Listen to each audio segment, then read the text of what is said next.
ಎಲ್ಲರಿಗೂ ನಮಸ್ಕಾರ. ಆಯುಷ್ ಟಿವಿ ವೀಕ್ಷಕರಿಗೆಲ್ಲರಿಗೂ ಸ್ವಾಗತ.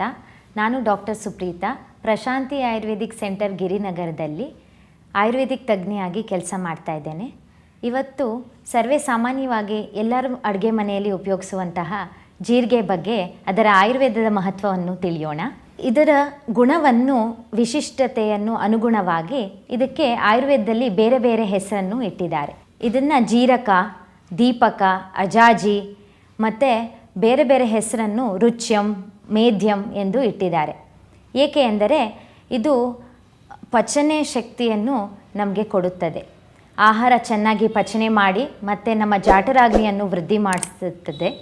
ಮತ್ತು ಇದು ಜೀರಿಗೆ ಅತಿ ರುಚಿಕರವಾದ ಒಂದು ಪದಾರ್ಥ.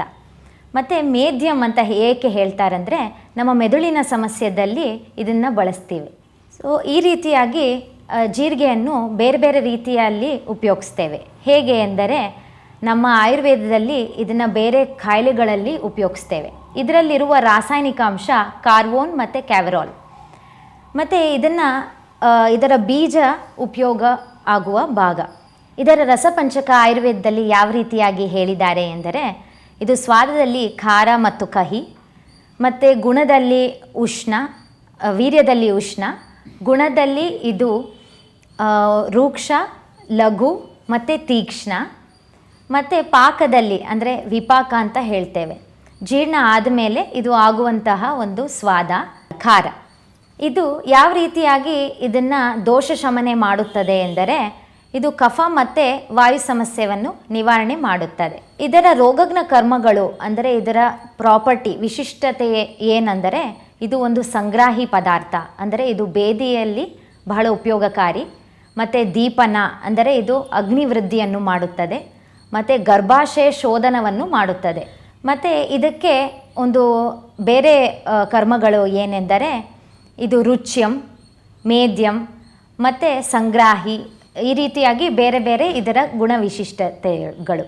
ಇದನ್ನು ರೋಗದಲ್ಲಿ ಯಾವ ರೀತಿಯಾಗಿ ಬಳಸಬಹುದು ಎಂದರೆ, ಜ್ವರದಲ್ಲಿ, ಎಸ್ಪೆಷಲಿ ವೈರಲ್ ಜ್ವರದಲ್ಲಿ ಇದನ್ನು ನಾವು ಬೆಲ್ಲದ ಜೊತೆ ಸಮ ಪ್ರಮಾಣದಲ್ಲಿ ಜೀರಿಗೆಯ ಪುಡಿಯನ್ನು ಮಾಡಿಕೊಂಡು ಬೆಲ್ಲದ ಜೊತೆ ತಗೊಳ್ಳೋದ್ರಿಂದ ಜ್ವರದಲ್ಲಿ ಇರುವ ದಾಹ, ಅಂದರೆ ನಮಗೆ ಬಾಯಾರಿಕೆ ಅಥವಾ ನಮ್ಮ ಉರಿ ಸಮಸ್ಯೆ, ಗ್ಯಾಸ್ಟ್ರಿಕ್ ಸಮಸ್ಯೆ ಬೇಗ ನಿವಾರಣೆ ಆಗುತ್ತದೆ.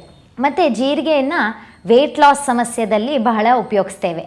ಇವಾಗ ಸರ್ವೇ ಸಾಮಾನ್ಯವಾಗಿ ಎಲ್ಲರೂ ಒಂದು ಡಯಟನ್ನು ಫಾಲೋ ಮಾಡ್ತಾ ಇರ್ತೇವೆ.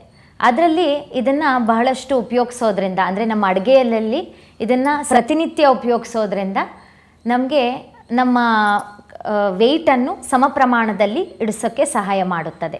ಇದನ್ನು ಯಾವ ರೀತಿಯಾಗಿ ವೆಯ್ಟ್ ಲಾಸ್ಗೆ ತೊಗೋಬೇಕು ಮತ್ತು ಪಿತ್ತ ಶಮನೆ ಮಾಡೋದಕ್ಕೆ ಯಾವ ರೀತಿಯಾಗಿ ತೊಗೋಬೇಕು ಎಂದರೆ, ಒಂದು ಗ್ಲಾಸ್ ನೀರಿನಲ್ಲಿ 2 ಸ್ಪೂನ್ ಜೀರಿಗೆ ಪುಡಿ ಅಥವಾ ಜೀರಿಗೆಯನ್ನು ಹಾಕಿ, ಅದಕ್ಕೆ ಸಮವಾಗಿ ಮೆಂತ್ಯ ಅದನ್ನು ಹಾಕಿ, ಮತ್ತು ಕೊತ್ತಂಬರಿ ಬೀಜವನ್ನು ಕೂಡ ಹಾಕಿ 2 ಟೀ ಸ್ಪೂನಷ್ಟು, ಇದು ಅರ್ಧ ಆಗೋವರೆಗೂ ನೀರನ್ನು ಕುದಿಸಿ ಅದನ್ನು ಫಿಲ್ಟ್ರ್ ಮಾಡಿ ಕುಡಿಯೋದ್ರಿಂದ ನಮಗೆ ಬೇಗ ಪಿತ್ತ ಶಮನೆಯಾಗಿ ಎಸಿಡಿಟಿ ಸಮಸ್ಯೆ ಮತ್ತು ವೆಯ್ಟ್ ಲಾಸ್ ಸಮಸ್ಯೆ ಕೂಡ ಕಡಿಮೆ ಆಗಲು ಸಹಾಯ ಮಾಡುತ್ತದೆ. ಜೀರಿಗೆಯನ್ನು ಬೇರೆ ಬೇರೆ ರೀತಿಯಲ್ಲಿ ಕೂಡ ಉಪಯೋಗಿಸ್ತೇವೆ. ಮತ್ತು ಎಸಿಡಿಟಿ ಸಮಸ್ಯೆಯಲ್ಲಿ ಇದನ್ನು ಬೇರೆ ಯಾವ ರೀತಿಯಾಗಿ ಬಳಸಬಹುದು ಎಂದರೆ, ಇದನ್ನು ತುಪ್ಪದ ಜೊತೆ ಕೊತ್ತಂಬರಿ ಬೀಜವನ್ನು ಸಮ ಪ್ರಮಾಣದಲ್ಲಿ ಹಾಕ್ಕೊಂಡು 2 ಟೀ ಸ್ಪೂನ್ ಕೊತ್ತಂಬರಿ ಬೀಜ ಮತ್ತು ಜೀರಿಗೆ 2 ಟೀ ಸ್ಪೂನು ಮತ್ತು ಇದಕ್ಕೆ ತಕ್ಕಷ್ಟು ತುಪ್ಪ ಹಾಕಿಕೊಂಡು ಹುರ್ಕೊಳ್ಳೋದ್ರಿಂದ, ಇದನ್ನು ಸೇವಿಸೋದ್ರಿಂದ ನಮಗೆ ಬೇಗ ಎಸಿಡಿಟಿ ಸಮಸ್ಯೆ ನಿವಾರಣೆ ಆಗುತ್ತದೆ. ಮತ್ತು ಇದು ನಮಗೆ ಆಹಾರ ರುಚಿಯನ್ನು ಕೊಡುತ್ತದೆ, ಮತ್ತು ಕಫ ಮತ್ತು ಪಿತ್ತ ಶಮನೆಯನ್ನು ಮಾಡುತ್ತದೆ. ಕಫದೋಷ ಮತ್ತು ಪಿತ್ತದೋಷದ ಶಮನೆಯನ್ನು ಮಾಡುತ್ತದೆ. ಆಹಾರ ಬೇಗ ಪಚನೆ ಆಗಲು ಸಹಾಯ ಮಾಡುತ್ತದೆ. ಮತ್ತು ಇದನ್ನು ವಿಶಿಷ್ಟವಾಗಿ ಆಯುರ್ವೇದದಲ್ಲಿ ಬೇರೆ ರೀತಿಯಾಗಿ ಕೂಡ ಬಳಸೋಕ್ಕೆ ಹೇಳಿದ್ದಾರೆ. ಏನೆಂದರೆ, ಬಾಹ್ಯ ಪ್ರಯೋಗವನ್ನು ಹೇಳಿದ್ದಾರೆ. ಚೇಳು ಕಚ್ಚಿರುತ್ತೆ ಅಂದರೆ ಸ್ಕಾರ್ಪಿಯನ್ ಬೈಟ್ ಅಂತ ಹೇಳ್ತೀವಿ.